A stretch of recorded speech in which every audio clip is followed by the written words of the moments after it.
اعوذ باللہ من الشیطان الرجیم بسم اللہ الرحمن الرحیم یا ایہا الذین آمنوا اوفوا بالعقود احلت لکم بہیمۃ الانعام الا ما یتلی علیکم غیر محل الصید وانتم حرم ان اللہ یحکم ما یرید۔ سبحان اللہ۔ یہ ذہن میں رہے کہ سورہ بقرہ، سورہ آل عمران شریف، سورہ نساء اور سورہ مائدہ یہ ان صورتوں میں ہیں جو کریم آقا صلی اللہ علیہ وآلہ وسلم کے وصال شریف کے قریب نازل ہوئیں، یعنی آخری جو سال تھے، ایام تھے، ان میں یہ صورتیں نازل ہوئیں۔ شروع میں سب سے زیادہ عقائد پر زور تھا۔ جب آقا علیہ السلام نے تبلیغ فرمائی، ظاہری بات ہے کافر کو جب تبلیغ کرنی ہے تو اسے ایمان کی کرنی ہے، عقیدے کی کرنی ہے، نظریے کی کرنی ہے۔ کافر کو تبلیغ جو ہے وہ آپ جو فروعی مسائل ہیں ان کی تو نہیں کر سکتے، ہے یا نہیں ایسا؟ آپ جب کافر کو تبلیغ کریں گے تو ایمان کی تبلیغ کریں گے اسے۔ تو اس لیے پہلے جو صورتیں نازل ہوئیں ان کے اندر مکہ مکرمہ میں دیکھ لیں، بعد میں دیکھ لیں، اور جتنے بھی یہ باقی احکامات ہیں عبادات کے متعلق سارے، یہ بہت ساری چیزیں مدینہ منورہ میں لازم ہوئیں، مدینہ منورہ میں آ کر، جب کیونکہ اہل ایمان کی ایک جماعت اکٹھی ہو گئی تو پھر انہیں باقی چیزوں کا حکم آ رہا ہے۔ تو پہلی جو سورۃ بقرہ شریف ہے اس کے اندر تقریباً فروعی احکامات ہیں اور کچھ جو ہیں اس میں اصولی احکامات بھی ہیں۔ اس کے بعد سورہ آل عمران شریف ہے، اس کے اندر زیادہ تر احکامات جو ہیں وہ اصولی ہیں، اعتقادی مسائل ہیں، اور اس کے اندر یعنی احقاق حق پر زور دیا گیا ہے اور ابطال باطل پر، یعنی بد عقیدہ لوگ جو تھے، کفار لوگ، ان کا رد زیادہ کیا گیا، ان کو جوابات دیے گئے، ان کی جو اوہام باطلہ جن کو وہ عقیدہ بنا کے بیٹھے تھے، بتوں کے سامنے جھکے پڑے تھے، بتوں کو سجدہ کر رہے تھے، رب تبارک و تعالیٰ کو الہ اور معبود ماننے سے عاری تھے، اگر مانتے بھی تھے تو ساتھ شرک بھی کرتے تھے، تو رب تبارک و تعالیٰ نے ان کا رد فرمایا۔ یہ سورہ نساء شریف جو ہے اس میں زیادہ تر احکامات جو ہیں وہ فروعی بیان ہوئے۔ اس کے بعد کچھ مقامات پر یہ ابطال باطل، احقاق حق، اس کے مخاطب جو ہیں پھر جو احقاق حق کے تحت، ابطال باطل کے تحت مخاطب آئے وہ زیادہ تر یہودی اور نصرانی ہیں۔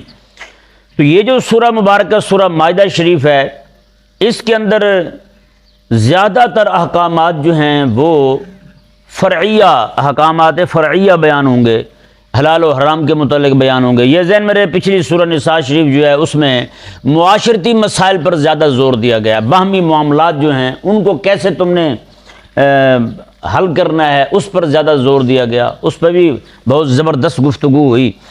یہ سورہ مائدہ شریف جو ہے اس میں حلال حرام کے مسائل، فقہی مسائل، فرعیہ مسائل جو ہیں وہ بیان کیے جائیں گے۔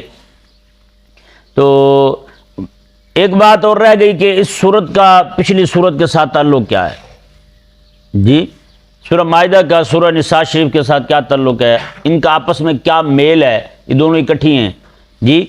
تو یہ ذہن میں رہے کہ پچھلی آیت مبارکہ کے اندر اللہ تبارک و تعالیٰ نے اسی صفحے کی پہلی سطر کو دیکھیں ذرا، اللہ تعالیٰ نے ارشاد فرمایا یبین اللہ لکم ان تضلوا، اللہ تبارک و تعالیٰ تمہارے لیے احکامات کو بیان فرما رہا ہے تاکہ تم گمراہ نہ ہو جاؤ، تاکہ تم گمراہ نہ ہو جاؤ۔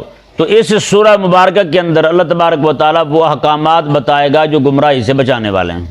سبحان اللہ۔ کیسا جوڑ ہے؟ پچھلی آیت مبارکہ میں رب تبارک و تعالیٰ نے فرمایا یہ اس لیے بیان کر رہے ہیں چیزیں تمہارے سامنے تاکہ تم گمراہی سے بچ جاؤ، راہ حق پر قائم مستقیم رہو۔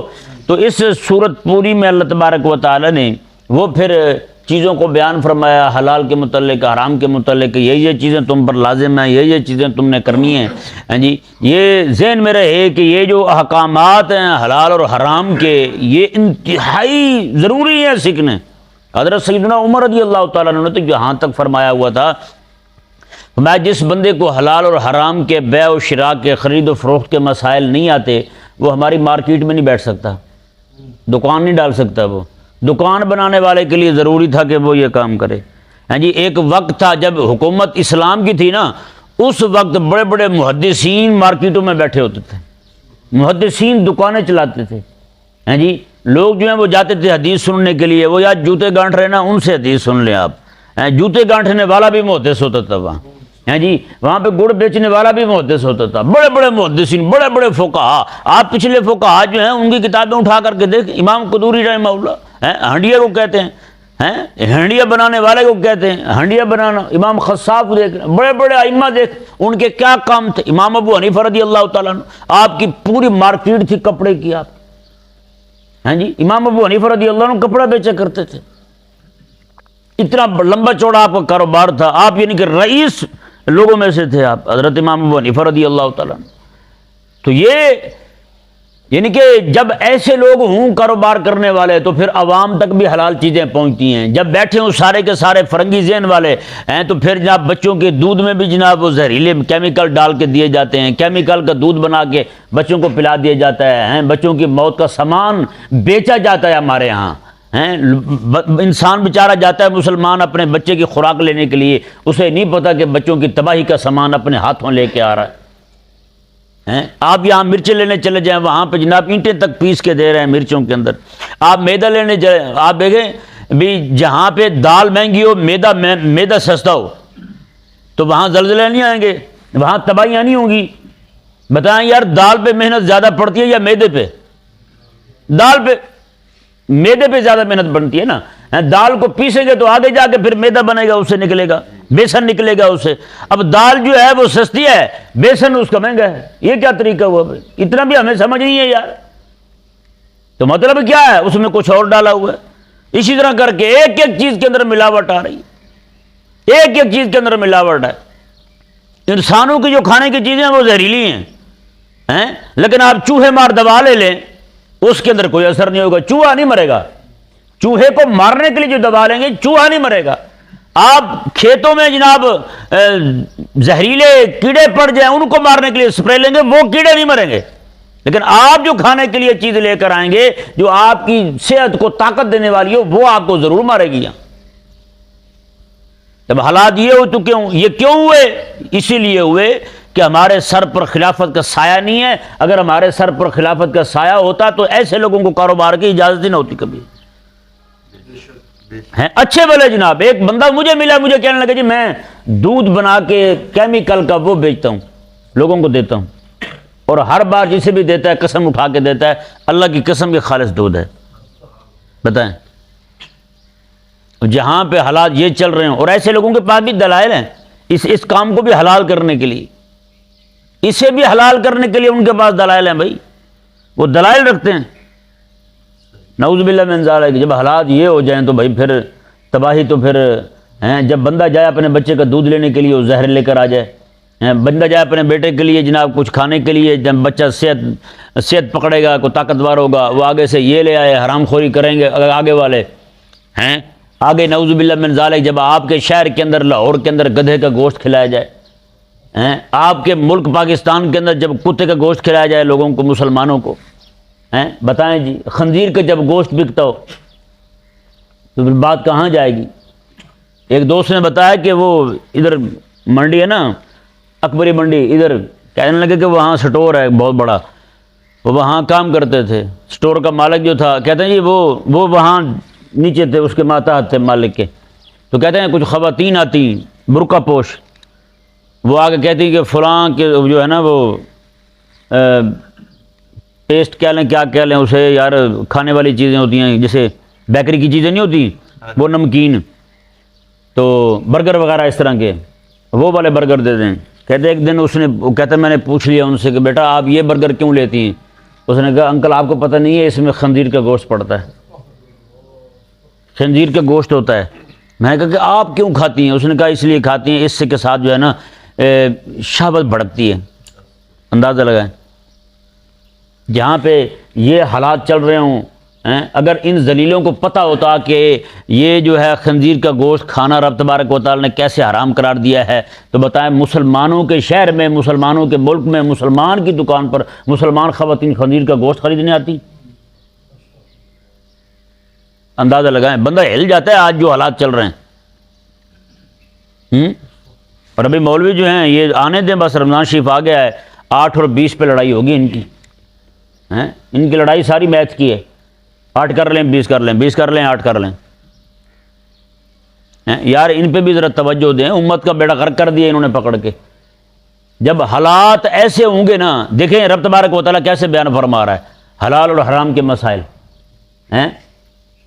اللہ اکبر کبیرہ۔ یہ آیہ مبارکہ کو آپ دیکھیں ذرا، یا ایھا الذین آمنوا، اے ایمان والو، اوفوا بالعقود، یہ سمجھیں ایسے کہ آپ یہ پوری صورت جو ہے نا وہ شرح ہے اس کی، اور یہ والا حصہ یا ایھا الذین آمنوا اوفوا بالعقود یہ متن ہے اس کا۔ یہ کیا ہے؟ متن ہے اس کا، یہ متن ہے، پوری صورت شرح ہے۔ اور ایسا جامع خطاب رب تبارک و تعالیٰ نے فرمایا، یا ایھا الذین آمنوا، اے ایمان والو، یہ کہہ کہ رب تبارک و تعالیٰ نے پوری امت مسلمہ کو، یا ایھا الذین آمنوا سے خطاب کسے ہے؟ پوری امت مسلمہ کو، اہل ایمان کو خطاب ہے۔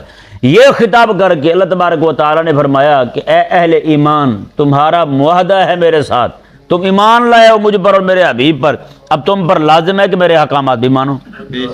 یا ایھا الذین آمنوا جب بھی آگے نا ترغیب ہوگی، ہاں وہاں انہیں یہ احساس دلایا جائے گا کہ تم نے وہ ہمارے ساتھ کہ احکامات کی پابندی کرو گے، تو پھر آیا حکم تمہارا لیے، مانو اسے، عمل پیرا ہو جاؤ اس کے۔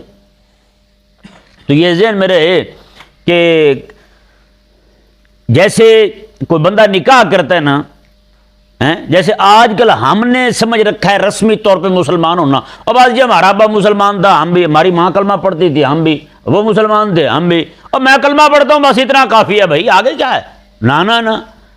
جیسے مثال کے طور پر نکاح کرنا، نکاح کے لیے 2 لفظ مثال کے طور پر بولے جائیں، نکاح تو یا پھر قبل تو۔ نکاح تو میں نے نکاح کیا فلاں لڑکی کے ساتھ، یا قبل تو کہہ دے میں نے قبول کیا اسے، 2 لفظ بول دے، اور بعد میں جا کے لڑکی کا پتہ ہی نہ کرے، اسے کھانے پینے کا بھی نہ پوچھے، کوئی چیز نہ پوچھے، تو کہے جی دیکھیں میں نے تو نکاح کیا تھا، میں نے یہ تھوڑی ذمہ داری لی، روٹی بھی کھلاؤں گا اسے۔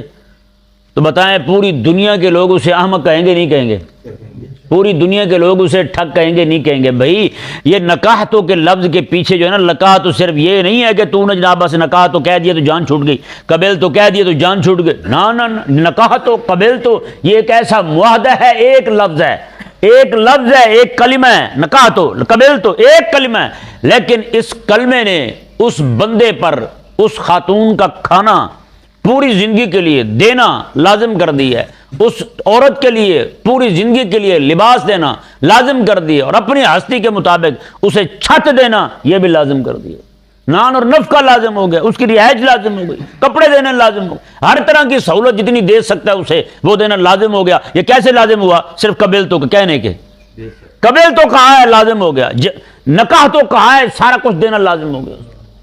کوئی بندہ انکار نہیں کر سکتا اس سے، اور جی میں نے تو ایسے ہی کہا تھا، میں نے نکاح تو کہا تھا، میں نے تو قبل تو، بھائی نکاح تو قبل تو جو ہے یہ لفظ جب بھی زبان سے بولا جائے گا تو یہ اپنی پشت پر باقی ضرورتیں اور اس کی مجبوریاں پوری کرنی، اور اس کی خواہشات کو پورا کرنا یہ بھی لائے گا، یہ نہیں کہ بس اتنا کہا اور جان چھوٹ گئی، نہ۔ تو اسی طرح کر کے ایمان میں نے قبول کیا، آمنت باللہ جب کہہ دیا نا، آمنت باللہ کا جو لفظ ہے یہ پھر ایسے نہیں چھوڑتا کہ آپ کہیں جی بس میں نے تو یہی کہا تھا، میں نے تو کلمہ پڑھ لیا ہے، میں نے تو یہی کہا تھا میں رب تعالیٰ کو ایک مانتا ہوں، میں نے تو یہی کہا تھا جی پھر میں نے یہ، اگر یہی کہنے سے جان چھوٹتی ہوتی تو پھر کریم آقا علیہ السلام کے صحابہ کو کبھی بھی احد اور بدر نہ جانا پڑتا، کبھی بھی آقا علیہ السلام کے صحابہ کو گرمیوں کے موسم میں پورا مدار سال کا کھجوروں پر اور پکی کھجوریں چھوڑ کے تبوک نہ جانا پڑتا، جی انہیں پتہ تھا اب رب کا حکم آ گیا، اب کھجوریں یہیں رہیں گی، رب تبارک و تعالیٰ کا حکم پورا کرنے کے لیے ہم وہاں تبوک جائیں گے، اندازہ لگا۔ تو یہ آمنت باللہ جیسے قبل تو نکاح تو جو ہے یہ 2 لفظ ان میں سے کوئی ایک لفظ بولا جائے بندے کو پوری زندگی کے لیے اس کی ضرورتیں پوری کرنے پر جتنے سارے معاہدات ہوتے ہیں سارے کے سارے نکاح تو قبل تو کے تحت ہو گئے، اس کے ساتھ بغیر کہے آمنت باللہ جب پڑھ لیا تو اللہ تبارک و تعالیٰ کے ساتھ بھی معاہدہ ہو گیا، باللہ و ملائکتی و کتبی و رسلی جب پڑھ لیا تو پھر جناب رسول علیہ السلام کے ساتھ بھی معاہدہ ہو گیا، مولا تیری بھی مانیں گے اور تو جو عطا فرمائے گا اپنے حبیب کو ہم وہ بھی مانیں گے، جو بھی حکم ہوگا ہم مانیں گے، ہیں جی جو بھی حکم ہوگا ہم مانیں گے۔ تو بھائی آمنت باللہ کہنے سے جس طرح نکاح تو کہنے سے پورے کے پورے نظام کو چلانا اس کے لیے ضروری ہو جاتا ہے، اسی طرح کر کے آمنت باللہ کہنے سے اس بندے پر لازم ہو گیا کہ اب جناب رب تبارک و تعالیٰ کے سارے احکامات کو مانے، سارے احکامات کو مانے اور تسلیم کرے، اس کے احکامات تکلیفیہ ہوں یا قہریہ ہوں، جس قسم کے بھی احکامات اللہ تبارک و تعالیٰ اس پر لازم کرے، اس پر لازم ہے اور ضروری ہے اور فرض ہے کہ ان کو پورا کرے۔ سمجھ آ گیا مسئلہ؟ تو اب یہ بات واضح ہو گئی کہ آمنت باللہ کہنے کا مطلب یہ نہیں ہے کہ جیسے ہم نے سمجھ لیا ہے آمنت باللہ کہہ دیا اور چھوٹ گئے، نہ۔ اللہ اکبر۔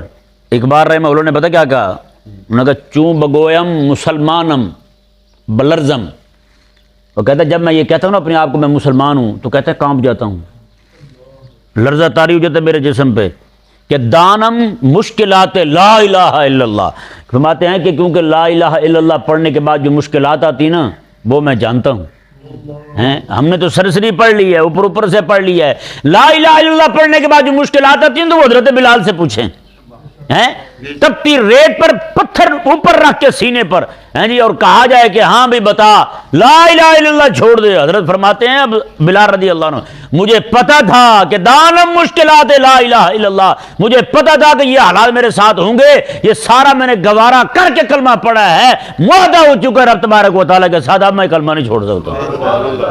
حضرت شعیب رضی اللہ عنہ کے ساتھ، حضرت عثمان غنی رضی اللہ تعالیٰ عنہ کے ساتھ کیا ہوا، کیسے سلوک کے سگے چچا نے حضرت سیدنا عثمان غنی رضی اللہ تعالیٰ عنہ کے ساتھ، آپ کو چٹائی میں باندھ کے ناک میں دھواں دیا جاتا تھا، حضرت عثمان غنی رضی اللہ تعالیٰ عنہ۔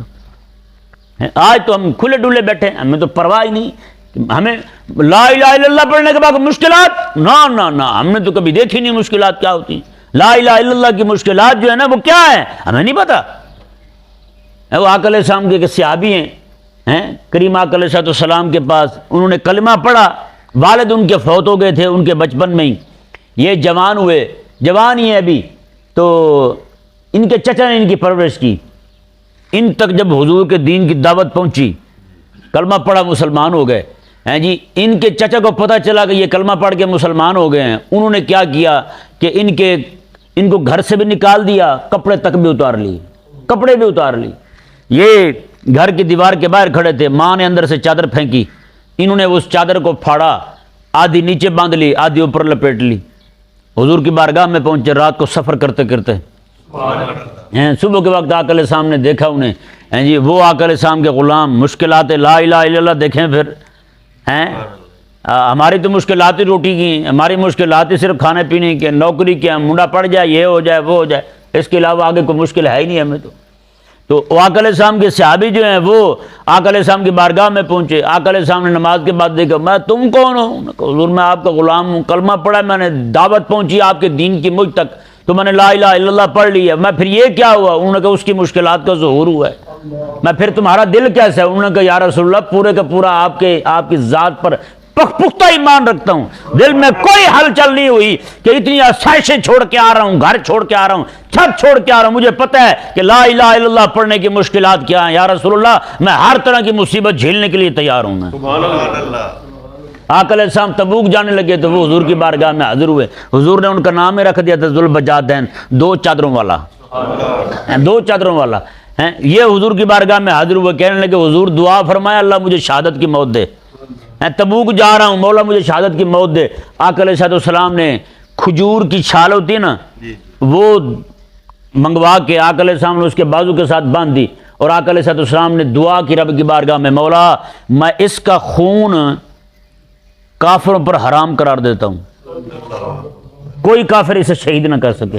وہ تڑپ گئے، کہنے لگے یا رسول اللہ میں نے تو آپ کی بارگاہ میں یہ عرض کی تھی کہ مجھے شہادت کی موت ہے، اور آپ یہ کہہ رہے ہیں۔ آقا علیہ السلام نے میں جس راہ پہ تو چل رہا ہے نا، وہ بخار سے بھی فوت ہو گیا تو شہید ہوگا تو، جس راہ پہ تو جا رہا ہے نا بخار سے بھی فوت ہو گیا تو شہید ہوگا تو۔ اللہ اکبر کبیرہ۔ پھر کیا ہوا؟ آقا علیہ السلام جب تبوک پہنچے راستے میں تھے، آقا علیہ السلام کے غلام حضرت عبداللہ بن مسعود فرماتے ہیں میں نے دور سے دیکھا، مجھے ایک روشنی سے نظر آئی، میں بھاگ کے گیا، میں نے کہا دیکھوں خیر تو ہے، کہیں یہ نہ ہو کہ معاملہ دائیں بائیں ہو جائے۔ کہتے ہیں میں جب وہاں گیا، قبر کھودی ہوئی ہے، آقا علیہ السلام قبر کے پاس، یہ قبر کے اندر کھڑے ہوئے ہیں آقا علیہ السلام، اور آقا علیہ حضرت بلال رضی اللہ تعالیٰ عنہ نے ہاتھ میں چھڑی اٹھائی ہوئی ہے جس میں آگ لگی ہوئی ہے روشنی کے لیے، وہ چھڑی اٹھا کے کھڑے ہیں، اور حضرت سیدنا کریم آقا علیہ السلام کے غلام ابو بکر اور عمر رضی اللہ تعالیٰ عنہ، حضرت عبداللہ بن مسعود فرماتے ہیں آقا علیہ السلام نے انہیں فرمایا اپنے بھائی کو میرے قریب کرو، وہی حضرت سیدنا ذوالبجادین رضی اللہ تعالیٰ عنہ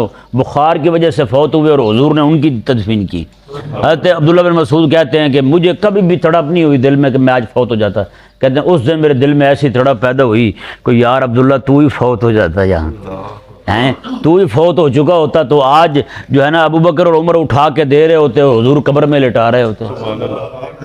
اندازہ لگائیں نا یار، ہیں جو جن کو مشکلات آئی ہیں لا الہ الا اللہ پڑھنے کے انہیں پتہ ہے۔ آج کل تو مولوی پیر اپنا لنگر بچانے کے چکر میں ہیں جی، پیر کو اپنی جناب دادے کی قبر کی فکر ہے، پیر کہتا ہے میرے دادے کا گنبد سلامت رہے، حضور کا دین دائیں بائیں ہوتا تو ہو جائے، ہیں جی مولوی بھی کہتا ہے میرا مدرسہ سلامت رہے، حضور کا دین جو ہے اس پہ رندے پھیرے جائیں، دین پہ آندھیاں آ جائیں تو کوئی پرواہ نہیں۔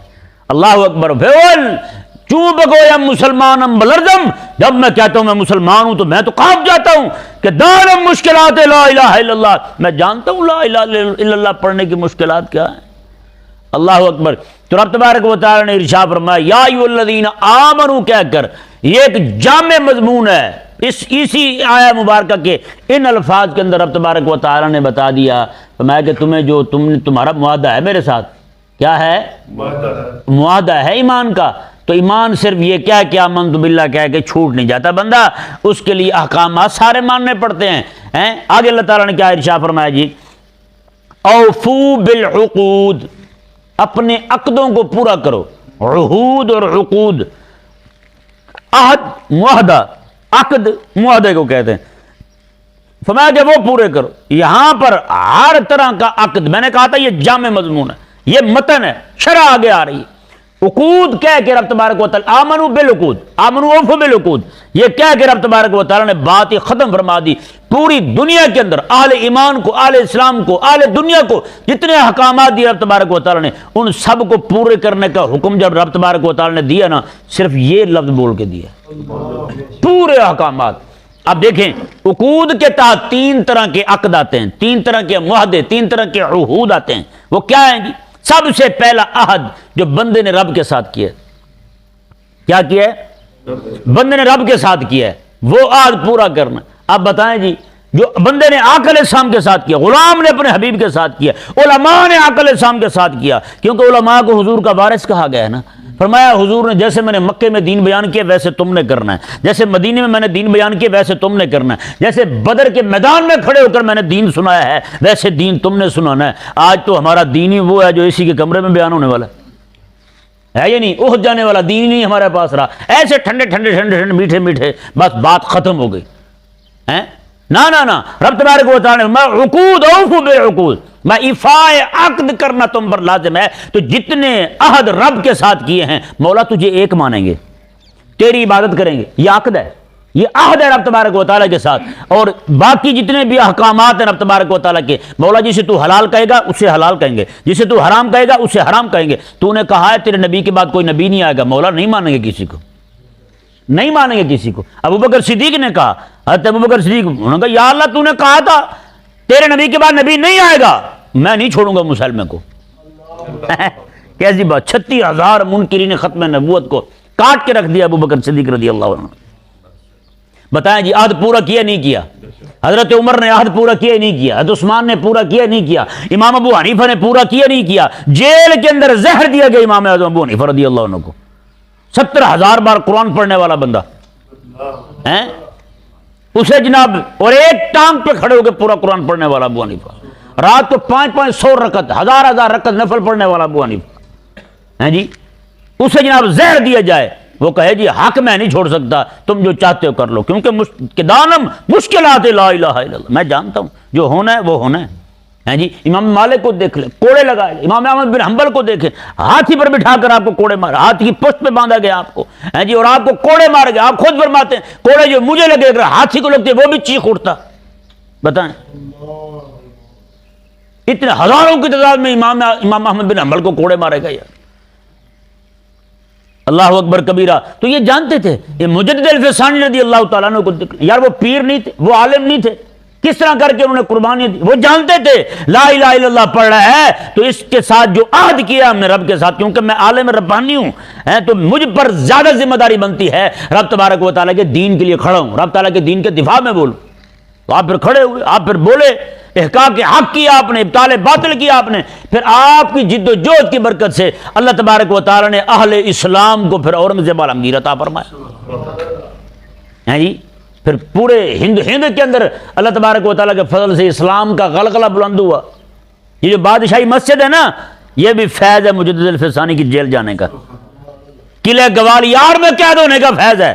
اور جو فتاوی عالمگیری آج 4 دانگ عالم میں مشہور ہے اور معروف ہے، حنفی عالم کوئی بھی ہے، کوئی عالم ایسا ہوگا جس کے پاس کتاب نہ ہو، کوئی بھی ایسا نہیں ہوگا، مجھے تو نہیں لگتا ہو عالم اور اس کے پاس فتاوی عالمگیری نہ ہو، فتاوی ہندیہ نہ ہو، ہیں جی۔ وہ بھی فیض ہے مجدد الفسانی رضی اللہ تعالیٰ عنہ کے جیل جانے کا۔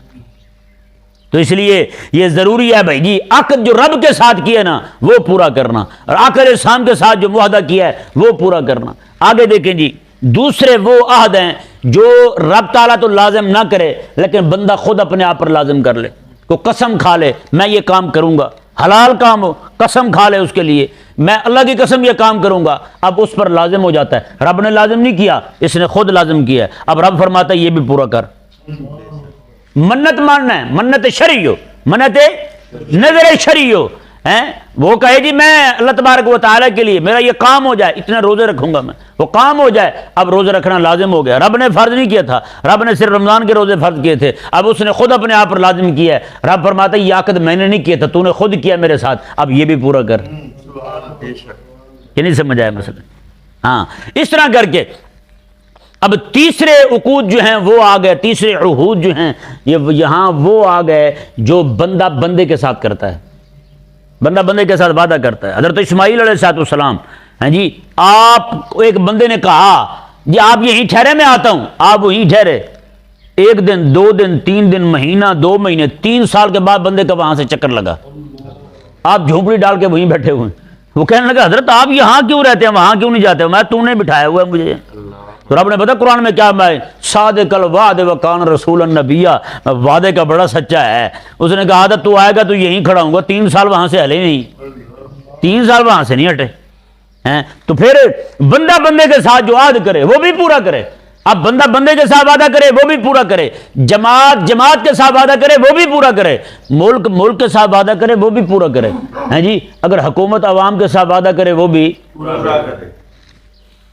ہو رہے ہیں نا پورے آپ کے ساتھ، 1 کروڑ نوکریاں اور 50 لاکھ گھر ہیں، روٹی کپڑا مکان، ہیں جی، آپ کا اپنا نواز شریف ہیں، قوم کی پہنچ سے کھانے پینے کی ضروریات زندگی کی چیزیں دور رکھیں، ہیں یہ والے انہوں نے نعرے دیے، نعوذ باللہ من ذالک، قوم سے کھانے پینے کی چیزیں دور کر کے بے حیائی اور بے غیرتی کو قریب کر دیے۔ یہ جو حساب ہے نعوذ باللہ من ذالک، اب دیکھیں آٹے کا توڑا کہاں جا پہنچا ہے، غریب بیچارہ وہ بھی ذلیل ہو کے لے رہا ہے، ووٹ مانگنے کے لیے یہ کمینے ایک کے دروازے پہ پہنچ جاتے ہیں یار، تو آٹا ان کے دروازے پہ کیوں نہیں پہنچتا؟ بیل ایک کے دروازے پہ پہنچ جاتا ہے، آٹا ان کے دروازے پہ کیوں نہیں پہنچتا؟ ہاں جی، حکومت ہونا اسلام کی تو پھر امیر المومنین عمر رضی اللہ تعالیٰ عنہ بھی آٹا آپ اپنے کندھے پہ اٹھا کے ان سے گھر پہنچاتے ہیں۔ جب ایسے چور لٹیرے ڈکیت ہوں بدماش ہوں تو پھر وہی حال ہونا ہے۔ اللہ تبارک و تعالی ہمیں سمجھنے کی توفیق عطا فرمائے۔